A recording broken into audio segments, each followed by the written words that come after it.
Hey guys, Luke here and welcome back to Season 2, Episode 9 of my FIFA 16 Swansea City Career Mode.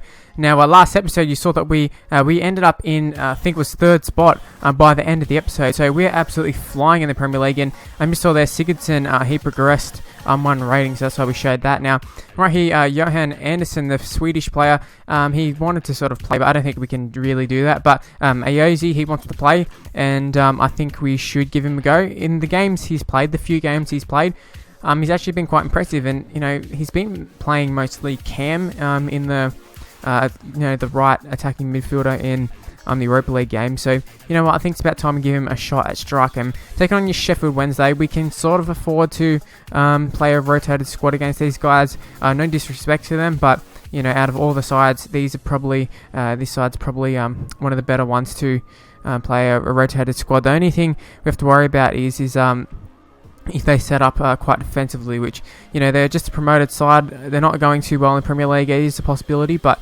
apart from Ayozi, we pretty much went for a full sort of strength side. But Glenn Whelan there, the former Stoke player, he ends up getting yellow card. You see Zuccolini, he's actually been playing very, very well as of late, and they're starting to sort of target him, rough tackles and that sort of stuff. So he just got to be very wary of that, because like I said, they're targeting him now. Now Sigurdsson has a chance there, takes a shot, and that's a great save by the keeper initially, but the follow-up by Zuccolini is put in the back of the net, and after 15 minutes we've hit the lead. So we don't have to worry about Sheffield Wednesday sitting back and just waiting for us to attack, because we've got the lead now, and we got it quite early on, so that is nice. And Ayozi looking to score here. What can he do? And I thought for a second, is that a penalty?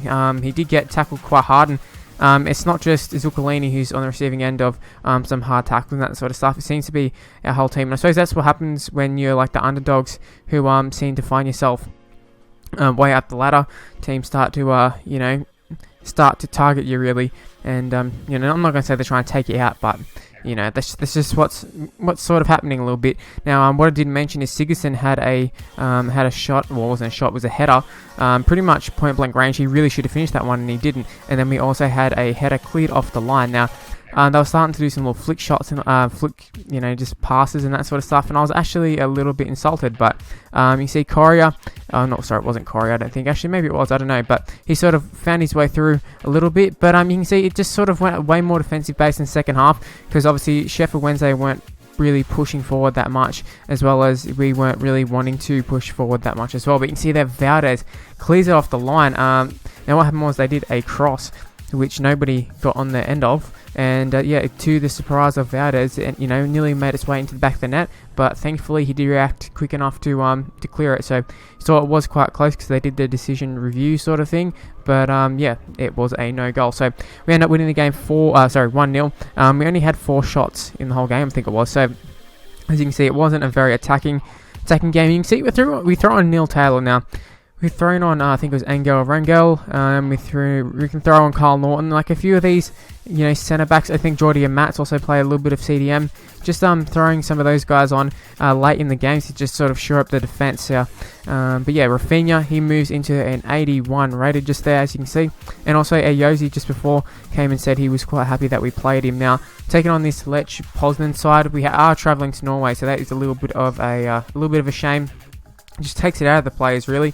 But thankfully, I think that I'm not sure exactly how much of a break there was, but we got the depth to be able to just rotate the squad. Especially, we've got the comfort of being at the top of the table. Now, I don't really care about the Europa League too much. Obviously, it'd be nice to top the table, or top our group. But if it doesn't happen, I don't really care. As long as we get out of the group stages, I'm pretty happy. But you can see they are actually starting off really, really well. So as they got the home support behind them, it actually looks like a fair crowd for them. But you can see that's very insulting. I'll talk about briefly before about Sheffield Wednesday doing those little flick passes. Like, that's insulting, them doing it right there. It kind of pissed me off a little bit.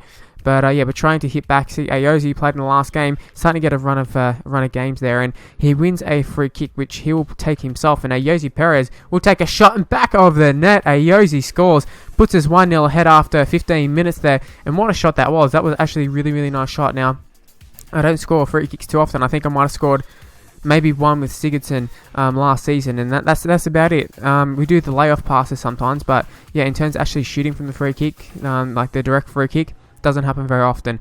And Ayozi didn't have phenomenal stats or anything. I think he had like mid 70s for everything. So it was a little bit of a surprise that he got in the back of the net. Now, I think it was John Joe Shelby scored a similar goal to that. Was it last episode? I think it was, possibly.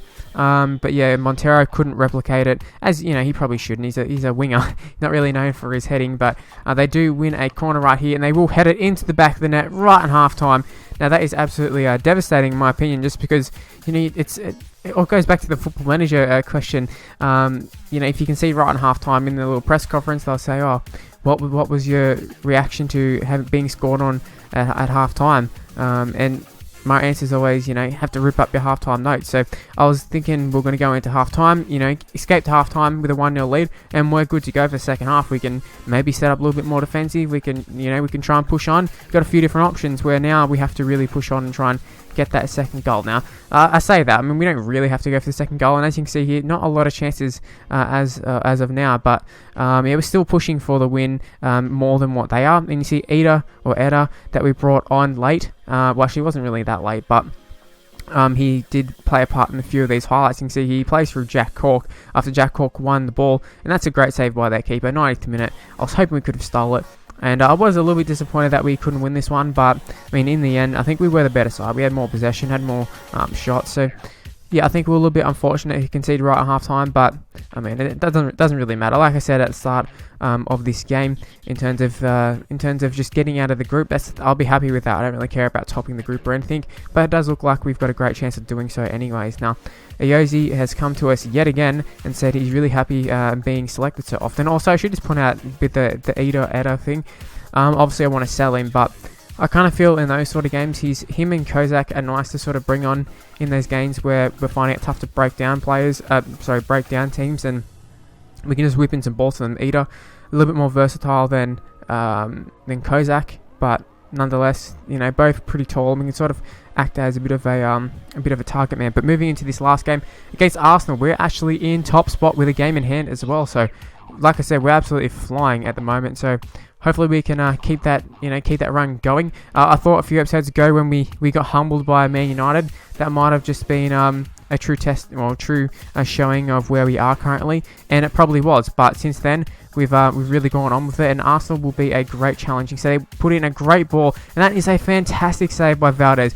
Point blank range, absolutely smashed the shit out of the ball right at him, and he did a phenomenal job to save it. But Zuccolini, like I was saying earlier, he's playing very, very well, and he screws up big time because Zola has his shot deflected by Dragovic, I think it was, and they end up scoring. Now, it was off a deflection. Now, I think Valdez probably would have saved it, but it was unfortunate that the deflection happened, and it was a little bit annoying. It was very annoying actually. Was quite frustrated, but it's up to us to sort of just try and hit back pretty quickly, and Sigurdsson will do that. Sigurdsson puts it in the back of the net, and what a shot that was. Gylfi Sigurdsson comes up with the goods when it was needed the most, and that was especially important to get that goal that quick, just so Arsenal couldn't really settle in the game. They got their goal, they thought, sweet, we're going to be very, very comfortable in this one. But yeah, we hit back right away, and see Correa should have finished that one. We should have been ahead right there, but as a result, we end up getting a corner. I think it might not have been the exact corner after that, but anyways, nonetheless, we had a corner. Dragovic header straight at the keeper. It was pretty weak, but it was another shot on target. But Arsenal with those overlapping runs, that's a great save by Valdez. Next, you can see another save there. I'm not sure if we ended up pushing it nearly towards an own goal, but Arsenal definitely pressured us into doing that. So yeah, Arsenal are starting to really attack very well, and yet again you can see a little bit of chaos happening right here. See Valdez, what is he doing? Valdez open goal for this Warman guy, Cazorla, and that's a great save. That is a great save. Ashley Williams saves the day right there, and we go to half time 1-1 thanks to Ashley Williams right there with a very, very good block there. It was very reminiscent of the Wes Morgan Leicester Benteke block from a little while ago. But you can see they put in a really, really nice ball. That was a really, really nice ball, I've got to say. And if you're an Arsenal supporter, you'd be very disappointed that they didn't do something better with that, because that header was absolutely woeful. I don't even know if he was trying to pass it, shoot, whatever. But there is a great little run there by Icardi, and what a pass by Zuccolini, I think it was. He got absolutely smashed in the process. You can see here, Sigurdsson lays it off to him. He takes one little touch around him, gets slide tackled, and I think there might have been a yellow card in the process as well, but he does find Icardi and acres of space there, and Icardi smashes it home, or actually he doesn't smash, he just curls it around, finesses it. Now trying to get a little bit of revenge, John Joe Shelby just absolutely takes out Walcott. I know Walcott wasn't the one who did the tackle, but that's what we're going to do. If teams are going to start to try and play dirty with us, we're going to start getting dirty back. We're going to take out some players if that's what's needed. And John Joe Shelby is a great player to do so. Who can forget him going off at Alex Ferguson a few years back when he was still at Liverpool. Now, a 2-1 victory at the Emirates. That is a fantastic result. Probably the best result we've had all season. They're one of the top sides, and we haven't really been able to sort of match it with the top side. I think we played Spurs and Man United so far. And we've been a bit lackluster against those sides, but coming up against Arsenal, we absolutely smashed them, really. They got a lucky goal, and I think we were very, very good. We deserved to win thoroughly. Anyways, that's where the video is going to end. Hopefully you did enjoy it. If you did, please leave a like, subscribe to my channel, follow me on Twitter at Mr. Luke and YT, Facebook page in the description below, and I'll see you for my next video. Bye, guys.